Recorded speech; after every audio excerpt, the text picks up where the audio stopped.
Basahin ko ang Mateo chapter 28 verse 5 to 7. Ngunit sinabi ng anghel sa mga babae, huwag kayong matakot. Alam kong hinahanap ninyo si Jesus na ipinako sa krus. Wala na siya rito sapagkat siya ay muling nabuhay.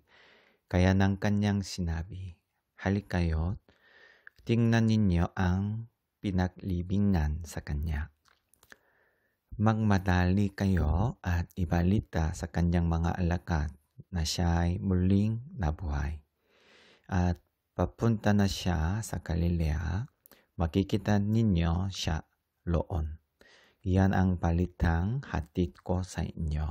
Amen. Shalom everyone. Ngayon, I will preach ng salita ng Diyos. Gusto ko kayong lahat na makinig mabuti. Ang title ng preaching ay, si Jesus ay muling nabuhay. Ipinadala ng Diyos ang kanyang nag-iisang anak na si Jesus sa mundo para iligtas tayo. Ipinangaral ni Jesus sa mga tao ang tungkol sa buhay ng kaharian ng Diyos. At tinawag niya ang 12 tao bilang alagad niya. Gusto ni Jesus gumawa ng kaharian ng Diyos sa mundo sa pamamagitan ng mga alagad. Anak tayo si Jesus ng church sa pamamagitan ng mga alagad. Ang kanyang mission sa mundo ay kompleto. At ang huling mission ni Kristo ay nakumpleto sa krus. Kaya dapat siyang mamatay sa krus para iligtas tayo. Everyone, namatay si Jesus sa krus. Nilibing si Jesus sa libingan ni Joseph ng Arimate.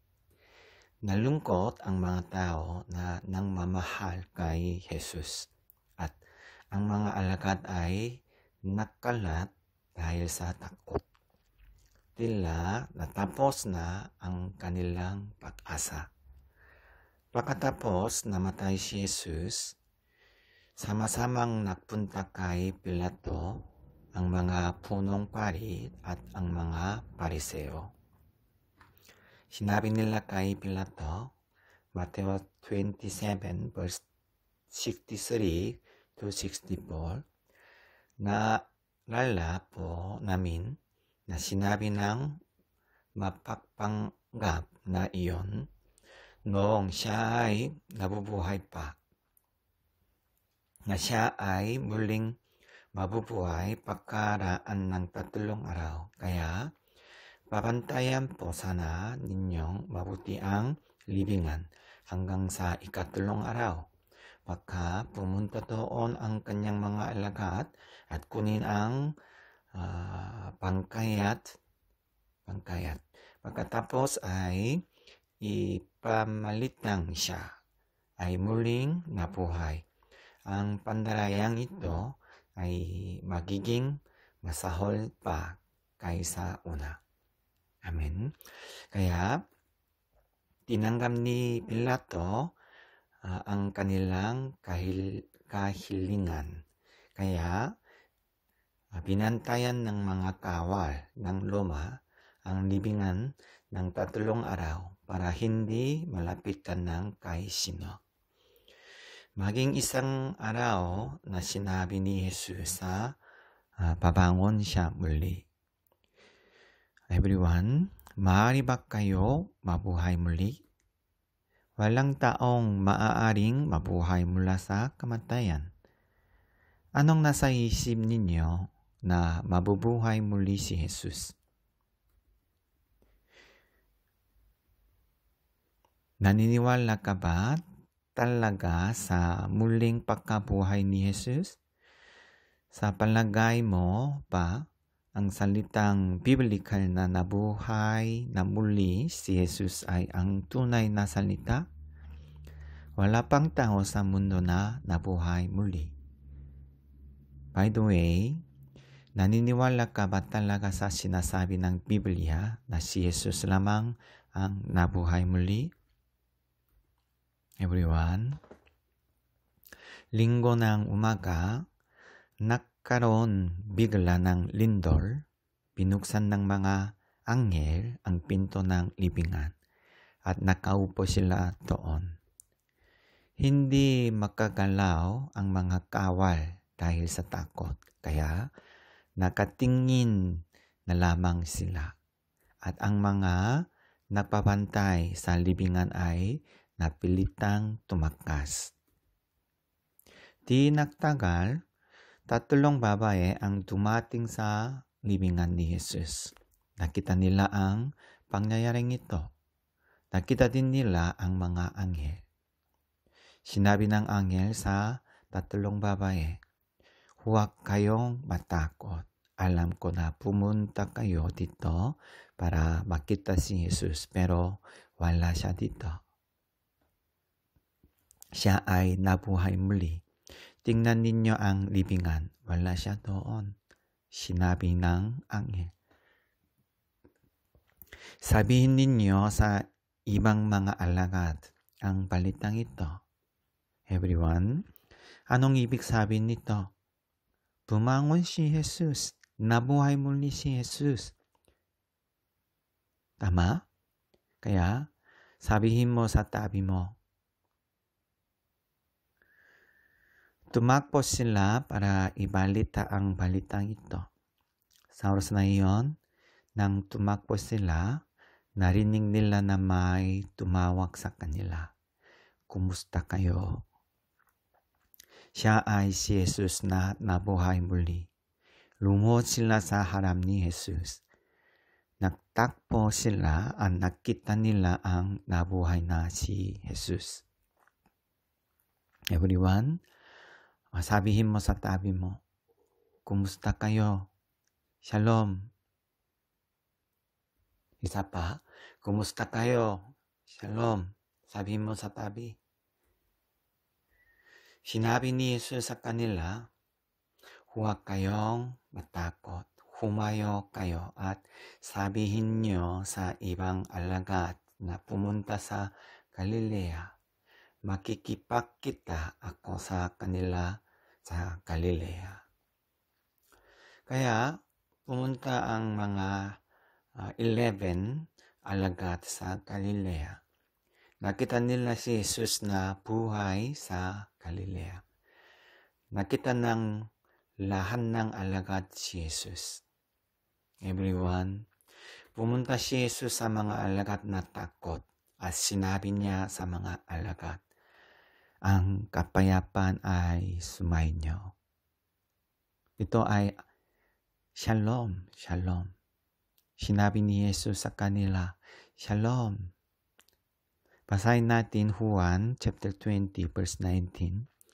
Nang kinahapunan nga ng araw na iyon, na unang araw ng sanglinggo, nang nanggapipinit ang mga pintong kinaroroonan ng mga alagad. Dahil sa katakutan sa mga Hudyo, ay dumating si Jesus at tumayo sa gitna at sa kanila'y sinabi, "Kapayapaan ang sumainyo." Amen. Natatakot tayo sa coronavirus, tama? Ngunit, hindi tayo iniwan ng Panginoon. Ang Panginoon ay nagbibigay sa atin ng kapayapaan at sinabi niya sa atin, "Kapayapaan ang sumainyo." Shalom. Binibigyan tayo ng Panginoon ng kapayapaan na hindi kayang ibigay ng mundo. Ang kanyang kapayapaan ay tunay na kapayapaan. Kaya tumanggap tayo ng kapayapaan ni Yesu Kristo. Kaya magpasalamat tayo kay Yesu Kristo. Ang pagkabuhay ni Jesus ay panunay na siya ay anak ng Diyos at siya ay Diyos. Kailangan natin magkaroon ng pananampalataya na si Jesus ay ipinako sa krus at muling nabuhay para mailigtas tayo. Kung naniniwala kayo na nabuhay si Jesus, kaya ninyo manalo laban sa kamatayan. Natatakot ang mga tao sa kamatayan, di ba? Bakit? Bakit natatakot ang mga tao sa kamatayan? Lahat ng mga tao ay makasalanan, di ba? Ang mga makasalanan ay mapupunta sa impyerno. Kaya ang mga taong makasalanan ay mapupunta sa impyerno pagkatapos namatay. Kaya ayaw ng mga tao mapunta sa impyerno at kaya natatakot ang mga tao sa kamatayan. Pero hindi natin kailangan matakot sa kamatayan dahil hindi tayo mapupunta sa impyerno. Bakit? Dahil hinarangan ni Jesus ang daan papunta sa impyerno. Kaya hindi tayo dapat matakot sa kamatayan. Tayo ay mga tao na ang mga problema ng kamatayan ay nalutas na. Amen? Nakakatakot ay ang kamatayan. Tama? Pero nasolusyonan ni Jesus ang malaking problema ng kamatayan sa buhay natin. Kaya pwedeng masolusyonan ni Jesus ang maliin na problema ng mas madali. Kaya ang mga problema sa buhay natin ay hindi problema sapagkat napagpasyahan na ng Panginoon ang pinakadakilang problema sa mundo. Ang ating pang-araw-araw na problema ay wala o hindi mahalaga. Paano ito naging possible? Dahil mayroon tayong pananampalataya sa muling pagkabuhay. Kaya huwag kayong matakot sa maliin ninyong problema. Magtatagumpay tayo sa mga problema sa buhay natin sa pamamagitan ng Panginoon Jesus na muling nabuhay. Ito ang tunay na kahulugan ng muling pagkabuhay. Everyone, gusto ko kayo mamuhay at mananampalataya ayon sa muling pagkabuhay ni Jesus. Gusto ko magtagumpay kayo sa buhay niyo sa pamamagitan ng kapangyarihan ng muling pagkabuhay. In the Philippines, lockdown has been extended until April 30. I hope you are safe. Umasa akong ligtas kayo. Even in difficult circumstance, gusto kong mapagtagumpayan ninyo ang mahirap na sitwasyong ito. Napagtagumpayan ni Jesus ang kapayapaan ng kamatayan. Napagtagumpayan ni Jesus ang kapangyarihan ng kamatayan at muling nabuhay. Umaasa akong mapagtagumpayan nyo rin ang Kris na yon sa pamamagitan ng kapangyarihan ng muling pagkabuhay ni Jesus. Amen. Manalangin tayo. Salamat po sa pagtitipon namin dito para sambahin ka. Salamat po Panginoon Jesus sa buhay na ibinigay mo sa amin. Salamat po sa kaharian ng Diyos na ibinigay mo sa amin. Gusto namin ibahagi sa iba ang muling pagkabuhay ni Jesus. Ngayon araw ay nabuhay si Jesus. Bigyan mo kami ng kakalakan ng muling pagkabuhay ni Jesus. Magalak tayo sa pagkabuhay muli ni Jesus. Salamat po Panginoon Diyos. Ito ang aming panalangin sa pangalan ni Jesu Kristo. Amen.